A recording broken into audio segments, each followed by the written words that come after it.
بسم اللہ الرحمن الرحیم۔ السلام علیکم۔ خالد بارو ویلاگ میں خوش آمدید۔ ہمارا سٹاک ایکسچینج 59,000 100 انڈیکس 59,000 کی حد عبور کر چکا ہے۔ اس وقت پاکستان کا سٹاک ایکسچینج اس وقت تاریخ رقم کر رہا ہے، اور یہ پاکستان کی ہسٹری میں 100 انڈیکس جو ہے اس سطح پر کبھی نہیں پہنچا۔ تو سوال یہ ہے کہ کیا وجوہات ہے؟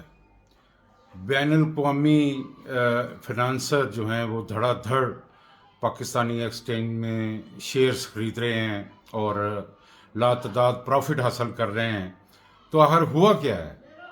پہلی بات تو یہ ہے کہ یہ سب ہوا میں نہیں ہوتا، یا کسی کی خواہش پہ نہیں ہوتا، یا کسی کی بددعائیں سے نہیں ہوتا۔ یہ عملی کام ہوتے ہیں، یہاں پیسہ انوالو ہے، یہاں دنیا کے بڑے بڑے کامیاب ترین بزنس مین انوالو ہوتے ہیں۔ تو جناب، سب سے پہلے تو آئی ایم ایف نے جو ریلیف دیا، آگے نیا ٹیکس نہیں لگایا، اور جو پرانے اقدامات ہماری حکومت نے کیے ہیں اس کو اپریشیٹ کیا گیا، اور اس سے جو ہے وہ راستے کھل گئے، کیونکہ پوری دنیا میں جو بینکنگ سسٹم ہے اور فنانس کمپنیاں ہیں وہ ڈپینڈ کرتی ہیں کہ آپ اگر ایک سسٹم کے اندر ہیں تو ان کو آسانی ہوتی ہے انویسٹ کرنے میں بھی اور اپنی انویسٹمنٹ نکالنے میں بھی۔ اس میں حکومتوں کا عمل دخل تھوڑا کم ہو جاتا ہے۔ تو یہ ایک وجہ ہے۔ دوسری اہم وجہ جو ہے وہ آج نگران وزیر اعظم نے ایک اپنی کابینہ اجلاس میں کچھ باتیں کی ہیں۔ نیکسٹ ویک جو ہم بہت دیر سے ایک آس لگا کے بیٹھے ہوئے تھے، اور ایک امید تھی ہمیں کہ شاید بین الاقوامی انویسٹمنٹ جو ہے وہ پاکستان میں آ جائے اور ہمارے معاملات جو ہے نا وہ چلے جائے، کیونکہ ہمارے جو لوکل انویسٹرز ہیں انہوں نے تو باہر انویسٹمنٹ کی ہوئی ہے۔ دیکھیں، جو حقیقت ہے وہ ماننی پڑے گی آپ کو۔ ہماری دونوں سیاسی بڑی پارٹیاں، ان کے بڑے لیڈران، ان کی اولادیں، ان کے بیٹے، یہ تو روزے روشن کی طرح بات ہے کہ آپ کی ساری انویسٹمنٹ جو ہے وہ دبئی، لندن یا افریقی ممالک یا یورپ میں کہیں ہے۔ اور اب ہم لوگوں کو کہہ رہے ہیں کہ ہمارا پیسہ تو باہر ہے، آپ اپنا پیسہ لے کے آئیں اور ہمارے ملک میں لگائیں۔ چلیں جی، آگے چلتے ہیں۔ وہ پیسہ جو ہے وہ اس کی منصوبہ بندی تو خیر بہت دیر سے چل رہی تھی، لیکن وہ آہستہ آہستہ اسٹیپ بائی اسٹیپ کچھ ہمارے ملکی حالات، صورتحال جب تک کلیئر نہ ہوتی لوگوں کے سامنے کہ یہ کس فریق کے کنٹرول میں پاکستان ہے، کیونکہ پاکستان کی تاریخ میں پہلی بار ہماری ایک سیاسی پارٹی اور ایک سیاسی لیڈر نے ایسا بہادری سے کام کیا کہ اس نے ہر ادارے میں 2 گروپ بنا دیے۔ ہر جگہ پہ 2 گروپ موجود ہیں۔ آپ کسی بھی ادارے میں چلے جائیں، اس میں 2 گروپ موجود ہیں۔ تو آہستہ آہستہ جو ہمارا سب سے عملی ادارہ ہے وہ آہستہ آہستہ چیزیں کنٹرول کر رہا ہے، اور جو مخالفین ہیں ان کو نقرے لائن لگایا جا رہا ہے، اور جنہوں نے جرم کیا ہے ان کو سزائیں دی جا رہی ہیں۔ کل ایک کور کمانڈر کانفرنس ہوئی جنرل عاصم منیر صاحب کے صدارت میں۔ اس میں یہ طے کیا گیا کہ پاکستان کے خلاف سازشیں کرنے والے دشمنوں کو طاقت کے زور سے نیست و نابود کر دیا جائے گا۔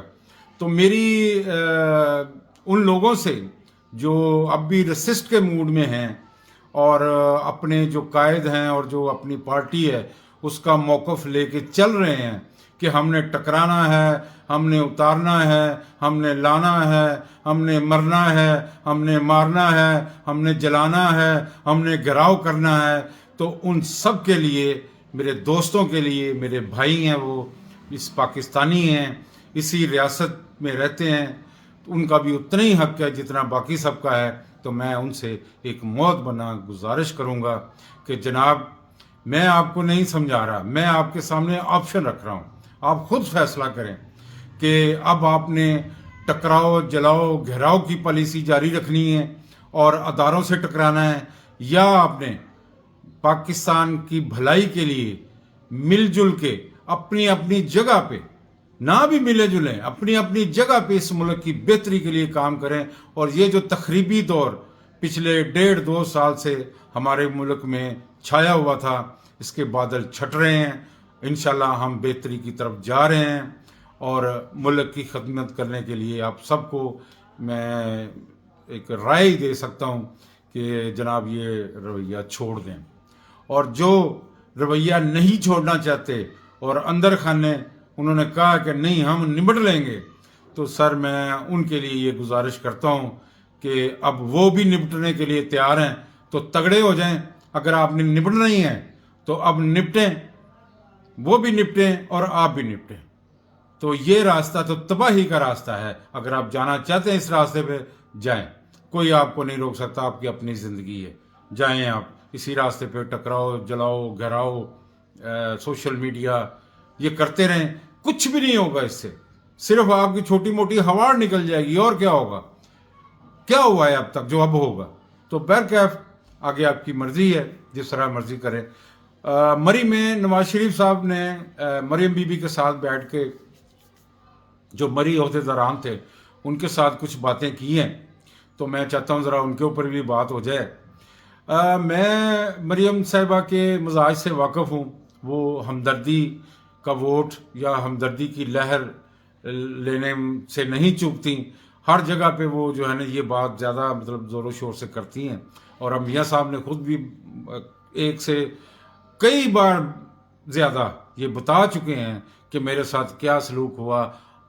میاں صاحب ہمیں تو اب زبانی یاد ہو گیا ہے کہ آپ کے ساتھ کیا سلوک ہوا تھا اور آپ کے ساتھ کیا زیادتی ہوئی تھی، آپ دونوں باپ بیٹی کو جیل میں ڈالا گیا، آپ کے سامنے آپ کی بیٹی کو گرفتار کیا گیا، جو بڑا ہی ایک دل دکھا دینے والا معاملہ تھا، پھر آپ دونوں جیل میں تھے باپ بیٹی، اور کلثوم بی بی اس دنیا سے چلی گئیں، جو انتہائی دکھ والا معاملہ ہے، آپ کی ساتھی تھی، آپ کی زندگی کی ساتھی تھی، اور میں یہ سمجھتا ہوں کہ آپ جس طرح عام گھرانوں میں میاں بیوی کا پیار محبت ایک دوسرے کی ضرورت ہوتی ہے، وہ اسی طرح تھی۔ تو اللہ تعالیٰ آپ کو صبر جمیل عطا فرمائے، اور مریم بی بی آپ کو بھی میں یہ کہنا چاہتا ہوں کہ بے شک آپ نے بڑے دکھ سہے ہوں گے، بڑے زخم سہے ہوں گے، لیکن ایک بات میں آپ سے کہنا چاہتا ہوں کہ جب آپ کسی ملک کی عوام کی لیڈر بنتی ہیں نا، تو جو اپنے جذبات، اپنے دکھ، جو غم ہوتے ہیں نا، ان کو چھوڑ دینا چاہیے۔ جتنا آپ نے کرنا تھا کر دیا، جتنا لوگوں کو یاد دلانا تھا دلا دیا، سب کو معلوم ہے کہ آپ دونوں کے ساتھ کیا کیا ہوا، کیا معاملہ ہوا، ہم آپ کی دل سے قدر کرتے ہیں، لیکن میرا نہیں خیال کہ آپ ہر جگہ پہ گلاس اٹھا کے میاں نواز شریف صاحب کے پیچھے پیچھے گھومتی ہیں۔ اگر بشرا بی بی کو ہم عملیات اور یہ جو اس طرح کی باتیں کرتے تو آپ کیا کر رہی ہیں؟ آپ کا کیا امپریشن جا رہا ہے؟ آپ جادو ٹونے اور ان چیزوں پہ اس حد تک بلیو کرتی ہیں کہ اب میں نعوذ باللہ کیا کہوں آپ کو۔ تو میں گزارش کروں گا آپ سے کہ یہ گلاس والا معاملہ گھر میں رکھیں، دنیا کے سامنے، میڈیا کے سامنے یہ چیزیں جو ہے نا وہ بہت چھوٹی چھوٹی لگتی ہیں۔ پھر آپ بڑا بننا چاہتے ہیں، بڑی باتیں کریں، یہ چھوٹی چھوٹی حرکتیں، یہ چھوٹی چھوٹی باتیں چھوڑ دیں، یہ بار بار ہمدردی کا ووٹ یہ چھوڑ دیں یار، ہو گیا، سب کو معلوم ہے، یہ گلاس بھی ہو گیا، سب کو معلوم ہے۔ کوئی عملی کام کریں، کوئی بڑی بات کریں، اب آپ کے پاس سب کچھ ہے، کچھ کر کے دکھائیں آپ۔ تو یہ ایک بات میں نے کرنی تھی، امید ہے آپ میری بات، کسی بات سے کوئی بھی، نہ خان صاحب، نہ میاں صاحب، نہ مریم، نہ بشرا بی بی، اور نہ ہی پارٹی تحریک انصاف کے پارٹی کارکن، نہ ہی نون لیگ کے کارکن کسی بات سے ناراض ہوں گے۔ اور اگر کوئی ایسی بات مجھ سے ہو گئی جس سے آپ کے کسی کا بھی کوئی دل دکھے کبھی بھی، اور ابھی بھی کوئی میں نے ایسی کوئی بات کی ہے جس سے کسی کا بھی دل دکھے، تو میں اس کی معذرت چاہتا ہوں، اور میں معافی کا طلبگار ہوں۔ مجھے اجازت دیجیے، خالد بارو ویلاگ سے۔ اللہ حافظ، السلام علیکم۔